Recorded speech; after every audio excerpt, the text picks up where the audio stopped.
sétimo ano, tudo bom com vocês? Espero que tenham tido uma ótima semana de aula. Vamos iniciar então a nossa aula de História, continuando o nosso assunto sobre a colonização da América, né? A colonização dos portugueses na América. Nós falamos nas nossas aulas anteriores como é que era a forma de colonização dos portugueses, a diferença, né, entre a colonização inglesa, colonização espanhola e a colonização portuguesa. Então a gente vai continuar falando dessa colonização portuguesa, explicando um pouquinho de como foi, né, que eles se instalaram em nosso continente, a forma de como eles se instalaram. A gente já falou um pouquinho sobre a questão de que eles primeiro faziam o quê? O reconhecimento de todo o território para depois se instalarem. Falamos também, né, nós falamos que inicialmente, antes deles começarem a exploração do nosso continente, eles não viam as nossas terras como terras férteis, terras de não encontraram ouro, né, nem pedras preciosas. Então, qual era o objetivo deles? Eles comercializavam com as Índias. O comércio deles com as Índias era próspero. Então, para eles, a questão do continente americano era uma opção para depois, vamos dizer assim. A partir do momento em que o comércio com as Índias começou a entrar em crise, aí eles começaram a olhar para o continente americano. Ou seja, inicialmente eles viram que nosso continente não tinha ouro e nem metais preciosos que eles gostariam, que eles queriam. Mas eles viram que as nossas terras eram férteis, então eles também produziam o quê? Especiarias. A agricultura também era voltada para o setor econômico dos portugueses, não só a questão comercial dos produtos do ouro, mas também a questão do comércio de produtos artesanais, produtos de fabricação para temperos, vamos dizer assim, as chamadas especiarias. E aí, a partir desse momento, eles começaram aí a exploração do nosso continente, certo? Vamos falar então neste conteúdo sobre as capitanias hereditárias. O que são as capitanias hereditárias? Capitanias hereditárias, elas estão voltadas para a construção de colônias, ou seja, os portugueses, eles começaram, como no caso, eles ficaram, né, com a parte litorânea, a divisão lá do Tratado de Tordesilhas, os portugueses ficaram com a parte litorânea do nosso continente americano. E aí, né, era muita terra para poucas pessoas. Então, eles começavam a construir como se fossem cidades, mini cidades. Cada mini-cidade era vendida para um feitor, um chamado feitor, como se fosse aí uma pessoa responsável para essa cidade. Então, cada local, cada capitania tinha uma pessoa que comprava uma parte da terra, mas dizer assim, eles compravam, mas eles não eram donos, eles compravam, essas terras eram de responsabilidade deles. E aí eles ficavam, no caso, pagando apenas impostos, né, os chamados donatários para os portugueses. Só que o que acontecia? Os portugueses, eles faziam isso, mas eles não queriam. Eles faziam isso porque eles não tinham como dar conta de toda ali a parte litorânea, de toda essa parte no caso do continente americano. E aí ele instalavam essas, no caso, capitanias, que eram mini-cidades, para a produção, para as pessoas produzirem, né, de tal forma que fosse depois, que eles fossem reembolsados depois. E aí a gente vai conhecer um pouquinho de como é que foi aí a instalação dessas capitanias. Vamos lá. Nós temos a imagem de abertura, né, que vai representar aí a questão da catequização dos moradores aqui do continente, dos indígenas e dos escravizados também. E aí falamos dos escambos, né? Como é o contato dos portugueses com outras pessoas, né? Do reconhecimento dos escambos, e agora falamos das feitorias também, a instalação, né, das feitorias. E aí a organização política também, falamos dessa organização política, como é que era. E agora vamos chegar ao nosso conteúdo sobre as capitanias hereditárias. Vamos lá. Eu destaquei do livro de vocês esse textinho, que ele vai falar o seguinte, que Dom João III, que governou Portugal de 1521 a 1557, fez uso de um sistema que já havia experimentado nas ilhas do Madeira e dos Açores. Ele determinou que as terras fossem repartidas e doadas às pessoas interessadas em colonizar a América. Esse sistema ficou conhecido como capitanias hereditárias, olha só, e consistia na divisão do território em faixas de terras que variavam de 20 a 100 léguas de largura. Todas começavam no litoral e prosseguiam com a mesma largura até a linha imaginária do Tratado de Tordesilhas, ou seja, até a divisão de onde os portugueses chegavam, né? A partir dali já era responsabilidade dos espanhóis.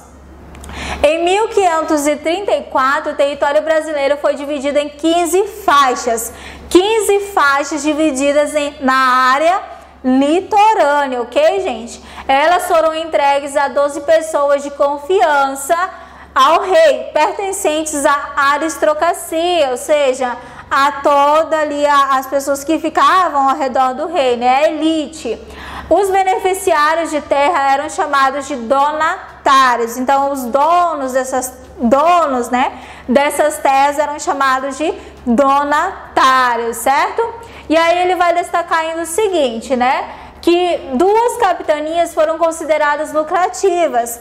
A de São Vicente, que havia recebido incentivo real quando fundada, e também, no caso, e a de Pernambuco, em virtude aí do estabelecimento das famílias responsáveis por grandes propriedades. Então, olha o interesse dos portugueses.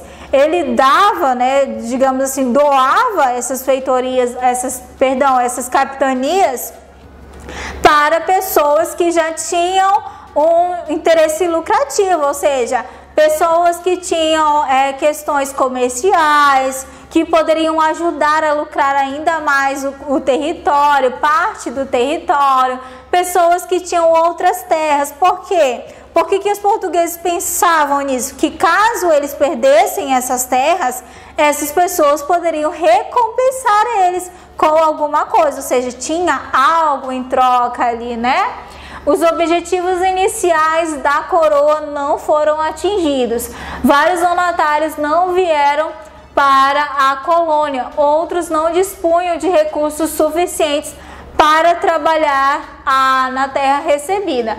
Mesmo entre os que resolveram investir, nem todos foram bem sucedidos, ou seja, nem todos, no caso, que receberam essas terras, esses donatários conseguiram expandir essas capitanias e esses territórios. É uma coisa bem interessante que por que ela foi chamada de capitania hereditária, professora? Por que este nome? Porque era passada de pai para filho, por isso hereditário, né? Capitania, cidade hereditária, então era passada de pai para filho, ok? Por isso recebeu este nome aí, né? Capitania hereditária, certo? Falando, né, em capitania hereditária, tinha alguém para ser responsável por todos esses locais aí, governo geral. Aí vamos lá. A criação do governo geral em 1548 não significou o fim das capitanias. Como essas capitanias não estavam recebendo lucro nenhum, o governo geral ele foi criado para dar solução a esses problemas aí. Então, as quais existiam, né, uma segunda opção aí.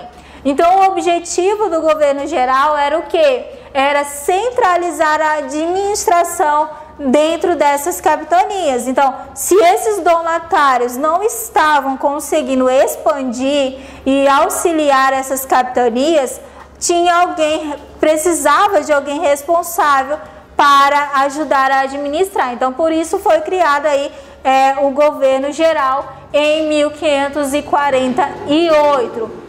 Como o primeiro governador geral, nós temos aí, Tomé de Souza. Ele era o responsável por trazer famílias para povoar o território e combater aí o contrabando do pau-brasil. Então, muitas vezes esses donatários, eles desviavam algumas rotas ali comerciais, que eram rotas comerciais que deveriam ir direto para Portugal, mas não iam. Então, ele estava ali também para combater essa questão aí, do contrabando. E aí ele também fundou algumas vilas, e auxiliava os donatários na ocupação de terras. Então, por isso, o governo geral, a administração dos territórios. Então, essa aí é uma das questões que os portugueses também solucionaram, resolvendo as questões administrativas das cidades. E aí ele vai destacar o seguinte, a chegada dos jesuítas, um dos responsáveis aí para a construção do nosso território. Foi durante a administração de Tomé de Souza, entre os anos de 1549 e 1553, que os primeiros jesuítas chegaram ao nosso território colonial.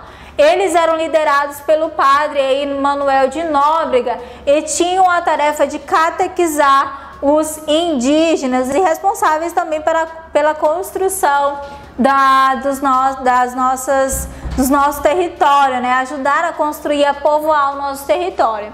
Ao lado de outros 12 jesuítas, entre eles José de Anchieta, Manuel de Nóbrega fundou o primeiro colégio do Brasil, na região da atual cidade de São Paulo.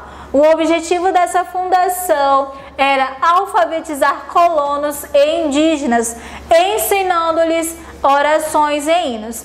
A escola e o povoamento ao redor dela deram origem à cidade de São Paulo em 1554. Então, olha só, ajudaram na construção também do nosso território aí, como já havia falado. Aí nós temos a imagem. Atualmente, o local denominado de pátio do colégio é uma reconstituição, visto que o edifício original foi praticamente demolido em 1896 para dar lugar a novas construções.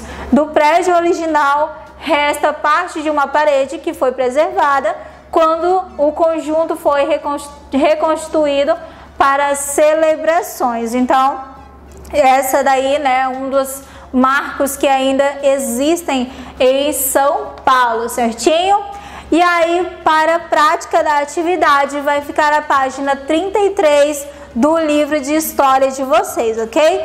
Página 33 do livro de história. Por hoje é só. Muito obrigado. Beijo e até a próxima aula.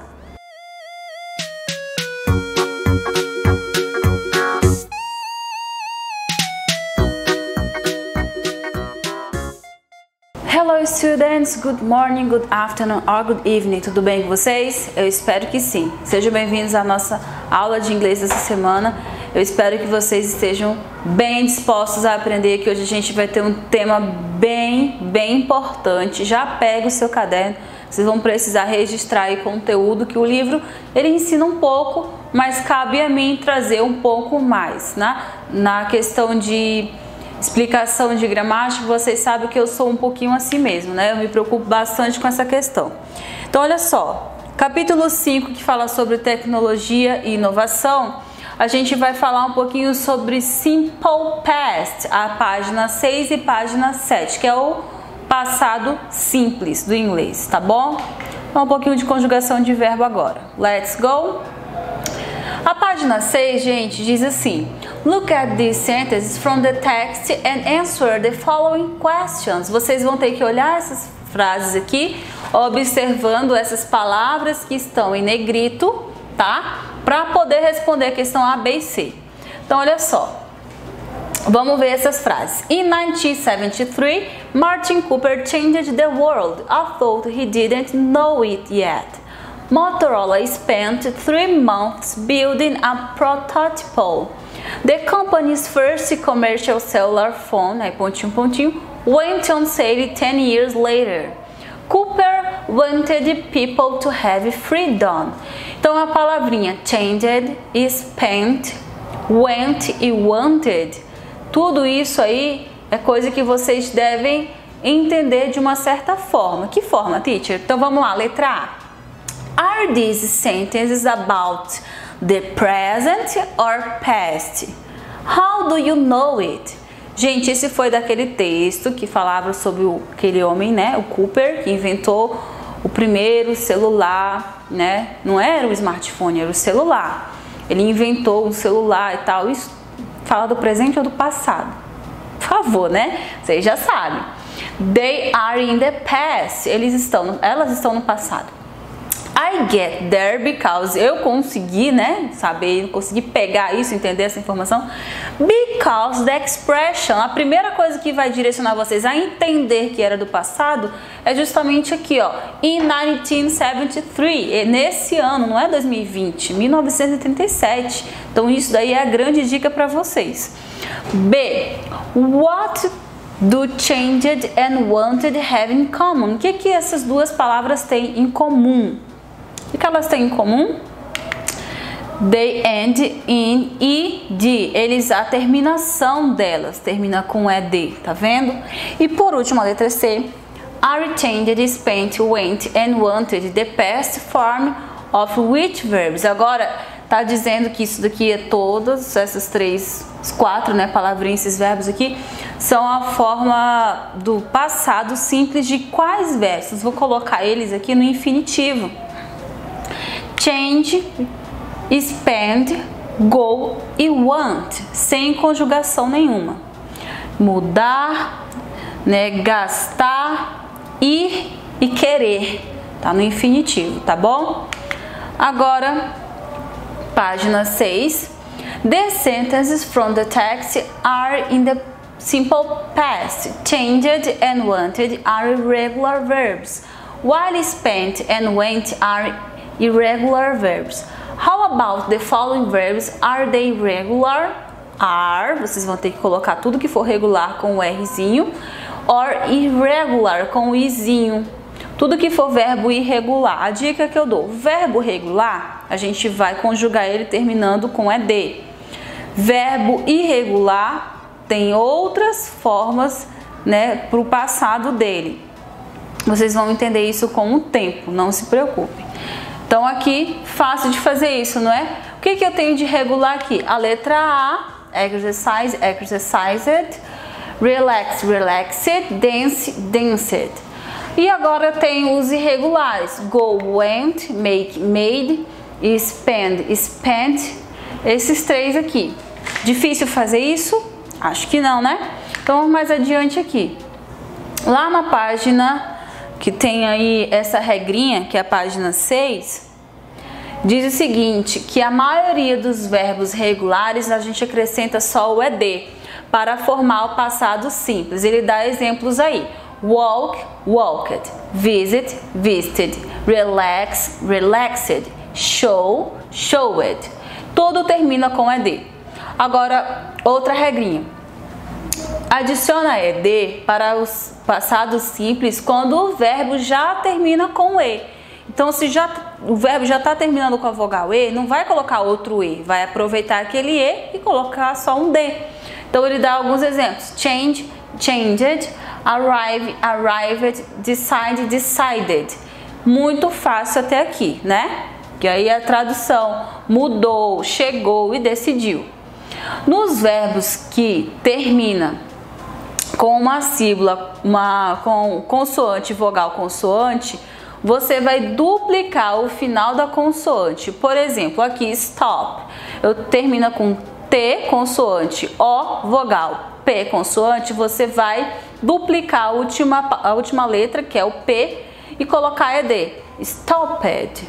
Esse robe aqui, robed, plan, planned. É isso que ele ensina. Quando termina com isso, C, VC, consonant, vowel, consonant. Agora, a última regra que ele ensina. Look at these examples. Try, tried, play, played. Both verbs end in Y. Os dois terminam com Y. In the base form, na forma base. Mas, there is a difference. Try ends in consonant plus Y. Ele termina com o R, consoante, termina com RY. E play termina com vogal Y. Ele traz essa regrinha para vocês entenderem um pouquinho. Por que que esse aqui tirou o Y e colocou o I, ED? E por que que esse aqui permaneceu o Y e colocou só o ED? Há uma diferença. Um fica com consoante e o outro tem a vogal antes de terminar com o Y, tá bom? Só que vocês sabem que a teacher se preocupa muito com vocês e eu trouxe aqui para vocês copiar um pouquinho de conteúdo e entender um pouco mais. Então, o que vocês vão fazer? Puxar o caderno agora nesse momento. Os verbos normais regulares, eu trouxe aqui alguns exemplos. Work, worked, talk, talked, watch, watched. Watched, que é trabalhou, falou e assistiu. Os terminados em E, que ainda não é uma dor de cabeça para vocês, o que vocês vão fazer? Só colocar o D, né, gente? Love, loved. Smile, smiled, like, liked. Difícil? Até agora tá tranquilo, né? Então vamos lá. Caso o verbo termine com o que chamamos de CVC, consoante, vogal, consoante, e seja a sílaba tônica da palavra, lembre-se de dobrar a última consoante antes de acrescentar o ED. Stop, stopped. Prefer, preferred. Plan, planned. Então, é importante falar também um pouquinho sobre sílaba tônica, tá bom? Vocês sabem muito bem o que é sílaba tônica e então vocês saberão fazer isso aqui. Indo mais adiante, a gente tem aqui quando o verbo termina com Y, com uma consoante mais a letra Y. Você vai substituir o Y por IED. É o caso do try, que fica tried com IED. Lembra disso? Tá no livro de vocês. Mas se antes do Y houver uma vogal, essa substituição não é necessária e você simplesmente acrescenta o ED. Lembra disso? Tá no livro de vocês também? Tá bem aqui no livro de vocês, gente. Veja essa diferença nos exemplos. Ó, study termina com consoante, então eu vou ter que tirar o Y e botar o IED. Studied. Cry, consoante, tira o Y. Cried. Try, também consoante, então também tira. Agora play, termina com vogal aqui antes do Y. Played, permanece o Y. Stay, stayed. Pray, prayed. Isso é difícil fazer? Acredito que não, né? Então, olha só. Vamos lá para o livro de vocês, vamos voltar. Ele vai falar agora sobre irregular verbs. There are no spelling rules for irregular verbs. Então, não tem nenhuma regra para ensinar verbos irregulares, tá? Some remain in the base form, others are very different from the base form. Alguns verbos vão permanecer da mesma forma. Você vai entender que aquela frase está no passado a partir de outras palavras. Por exemplo, yesterday, ontem, last week, última semana, last month, no último mês, entendeu? Então, algumas coisas na frase vai te direcionar, você vai entender que aquilo está no passado. Não é tão difícil assim. Vamos lá. The simple past is used to describe. Ele é usado para descrever uma ação que aconteceu no tempo específico passado. He drove to work yesterday. Ele dirigiu para trabalhar ontem. A completed action, para completar a ação. Jen finished her homework on time. Ela terminou o trabalho dela em tempo, na hora correta.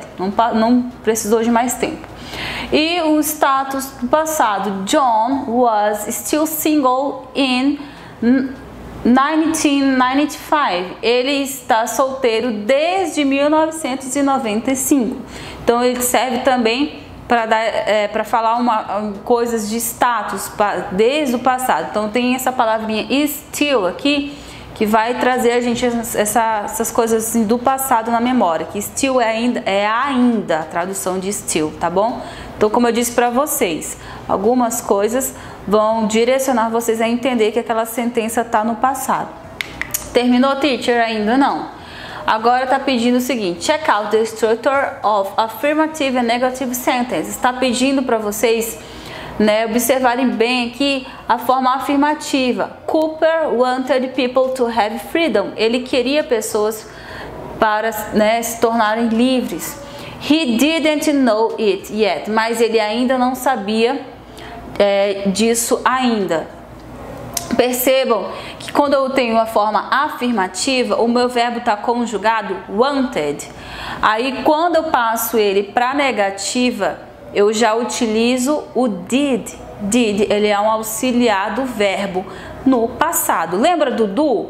Quando eu utilizo ele para negar, que eu digo I don't go there. Eu não vou lá, tá? Uma coisa que eu tô negando. Quando eu digo que eu vou, I go there. Eu vou lá. Eu não utilizo o do. Eu utilizo o do para negar. I don't go there. Então é isso que eu faço exatamente com o did. He didn't know it yet. Ele não sabia disso ainda. Dito isso, espero que tenha ficado tudo clarinho para vocês, porque vocês têm exercício agora. Então esse exercício eu vou jogar para vocês me entregarem aí na próxima aula, ou espero muito que apareçam no plantão, que aí eu vou ver se vocês conseguiram entender. Ó, coloca a data de hoje, o nome da teacher. O enunciado diz assim: change the sentence to the simple past. Vocês vão mudar as frases para o passado. Então esses verbos go, want, play, sleep, vocês sabem muito bem o passado deles. Tava aqui nos exemplos que eu falei, tá? Exceto o sleep, mas vocês têm aí um arsenal de coisas para buscar, pesquisar, para completar essa frase, ok? Espero que seja tudo tranquilo com vocês. Ficando com dúvidas, sabem onde me encontrar e a hora também. Vejo vocês então semana que vem, galera. Bye, bye!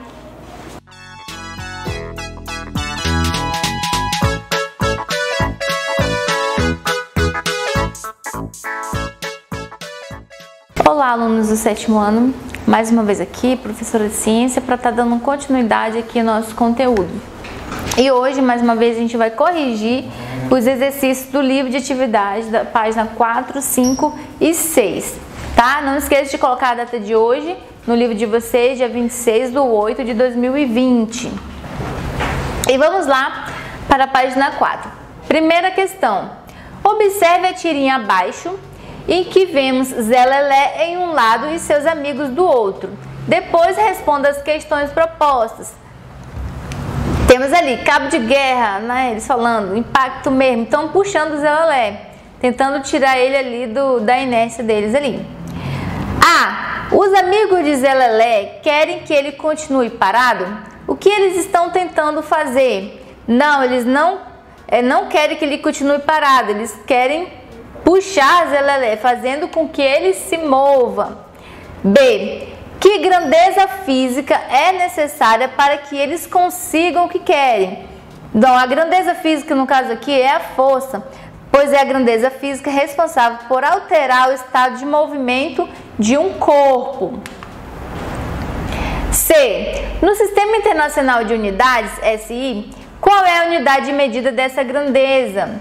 Né? A unidade de força do SI é o Newton, né? É o Nzinho lá que vocês veem.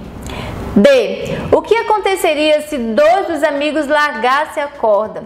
Bom, a força resultante ela ia diminuir, né? Como 4 pessoas já não estão conseguindo puxar, modificar o estado de movimento de Zé Lelé, assim ficaria muito mais difícil, né, de movimentar ele. E se mais 2 amigos surgissem para puxar a corda também? Bom, a força resultante aumentaria, então eles provavelmente conseguiriam puxar, modificar o estado de movimento de Zé Lelé.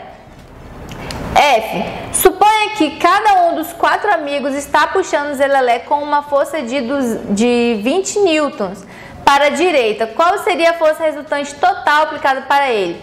Então, é pegar o 20 e somar, gente. Ó, são 4 amigos. Então, 4 amigos vai ser força resultante igual a 4, né? 4 vezes, ou 4 20 aqui, somando, né? Ou 4 vezes 20 também daria a mesma resposta. E aí chegaria na resposta de força resultante de 80N. A força resultante é a somatória de todas as forças. Então, se são 4 amigos com o valor com 20 newtons, é só multiplicar essas duas, ou então fazer ali a soma, né, de 20, 20, 20 mais 20. 2. No dia a dia, as pessoas vivenciam inúmeras situações que envolvam a ação de uma ou mais forças. Caminhar, praticar esportes, puxar a cadeira para se sentarem, jogar um osso para o cachorro, carregar os próprios pertences, etc. Pensando nisso e com base no que você aprendeu sobre força, responda a: em ciências, quais efeitos as forças podem ter nos corpos? Elas podem deformar os corpos ou modificar seu estado de movimentos ou também mantê-los em equilíbrio. B. Desenhe no quadro abaixo uma situação que envolva uma ou mais forças causando um desses efeitos. Você pode representar a força como uma seta no sentido em que ela está atuando ou escrever ao lado do desenho uma explicação sobre a situação ilustrada. Aí isso aí é livre de vocês, né? O que vocês entenderam, vocês podem colocar. Cada um pode colocar do jeito que o exemplo que vir na mente de vocês. Pode ser empurrando, pode ser puxando, né? Pode ser puxando um elástico. Então, vai depender da ideia de vocês aí de fazer o desenho aqui no meio e explicando ali também. Cada um coloca o seu exemplo. 3. No fim do ano letivo, os estudantes do 7º ano e do 8º ano do ensino fundamental de um colégio organizaram um passeio de confraternização. Para isso, locaram um ônibus com capacidade para 40 estudantes e no dia marcado saíram com o veículo cheio, todas as poltronas ocupadas, em direção ao destino escolhido, ou seja, 40 estudantes, né? Na volta, o motorista observou que havia se esquecido de desligar a luz do ônibus, o que provocou o descarregamento da bateria. Para resolver o problema, os alunos se propuseram a empurrar o ônibus para fazê-lo pegar no tranco.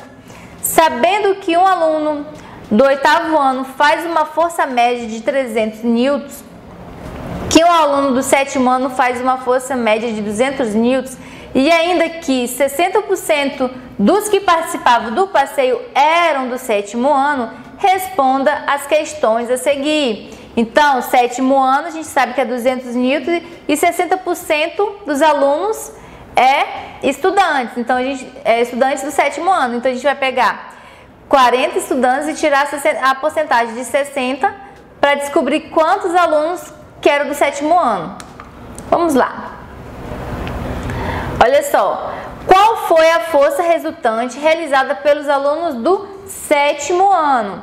Então, vamos lá. Se dos 40 estudantes, que era o total, 60% eram do 7º ano, então, no total do 7º ano, são 24 alunos.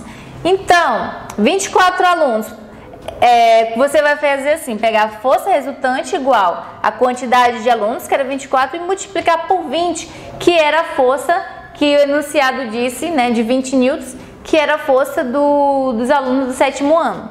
Então, a força resultante é 4.800 newton, né? No caso aqui, dos alunos do 7º ano. B. Qual foi a força resultante realizada pelos alunos do 8º ano? Então, se dos 40 estudantes, 40% eram do 8º ano, havia 16 alunos do 8º ano.